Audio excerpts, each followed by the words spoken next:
Bob Katter's just had a chat with Ross Greenwood on Business Now, and he's laid into the Nationals. He says, you've failed regional Australia. Here's a little bit of Bob Katter.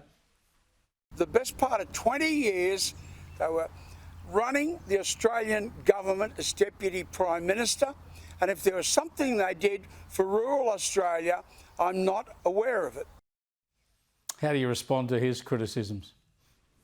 Rookwood Weir in Rockhampton, the Inland Rail, the over $7 billion into dam infrastructure that was placed out there for states to spend, the countless billions of dollars into roads, saving the live sheep industry.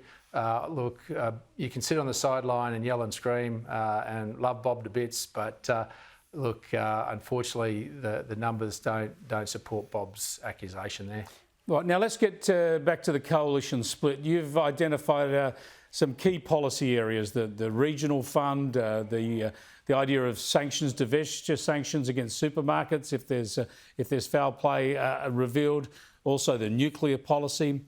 If the Liberal Party comes out and says it will stick broadly with these policies that were taken to the most recent election, would you walk back into that party room and reform the coalition? Yes, and that's what was articulated to our party room. There were 4 policy areas, including also reform to the universal service obligation to protect mobile phone towers to be repaired and maintained in a serviceable level. We made it very clear, but we couldn't get that guarantee. And as Peter Credlin articulated last night, the convention within the coalition is that all the coalition policies that were taken to an election are maintained until, by exception, they're taken away. Now, Susan made a commitment, and I respect that she wanted to review all policies. Everything was taken off the table. I respected that and conceded that, but what I wanted to make sure was that those 4 key areas were maintained, because it gave us confidence, not just about delivering technology for telecommunications, but also getting away from this all renewables approach that really frightens us, and we're bearing the burden of. But you'd understand, of course, she couldn't give that guarantee. She'd be preempting her own party room. She's got to give her party room a chance to endorse these policies. But it would seem a small price to pay, and that if the Liberals could tick off these policies at their next party room, you'd be back in coalition with them. Why isn't that the agenda? What is the policy sticking point you don't think they'll be able to deliver? Well, I asked that to be articulated, and I took written form to my party room, but we couldn't get that in a surety of those 4 areas. And I was happy to concede that there are others that obviously Liberal policies that cause us some consternation, that I was happy to continue on with. But these were 4 areas that were important to us because they would change the lives of the people we represent, and they were ones that we fought for a long time. But I wasn't being unreasonable. I was happy to concede the rest in terms of where we were. And if the Liberal Party gets to that juncture, I've made it very clear the door's open. But that was the decision that was predicated in our party room on pure principle. And it'll mean at great cost many of our people take pay cuts, but they're not worried about that. These are real changes that would help regional Australians, and we can't walk away from that. We've been given a privileged position to come to this place. And I couldn't walk back into the streets of Roma and Charleville and Clifton and Dalby and look people in the eye and say, I've traded away something that would benefit their lives for political expediency. But didn't you just need more time? I respect didn't you just need more time to sort this out? Once Susan Lee names a front bench where they're all Liberals, it's going to be very hard for her to unwind that, because to bring you back into coalition, she's going to have to sack a bunch of people. Well, we were in no hurry. This wasn't a timeline that we perpetrated. It was one that we were accepting, in that Susan wanted to form a coalition and to announce a shadow cabinet.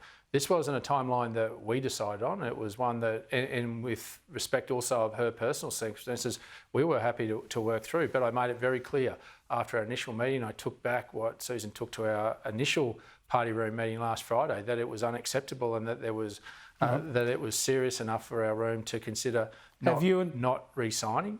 Have you and Susan Lee spoken in the last 24 hours to see whether there's a process, an emergency process you could put in place to save the coalition?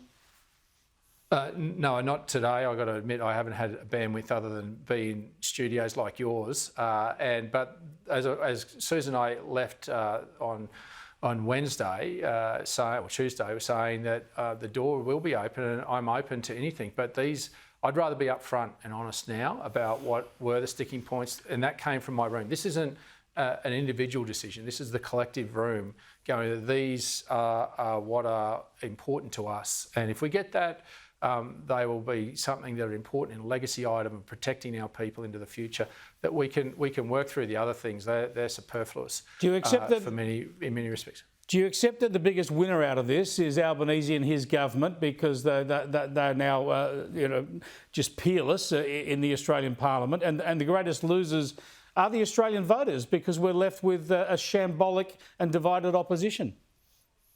Well, that's why I've left the door open and made it very clear.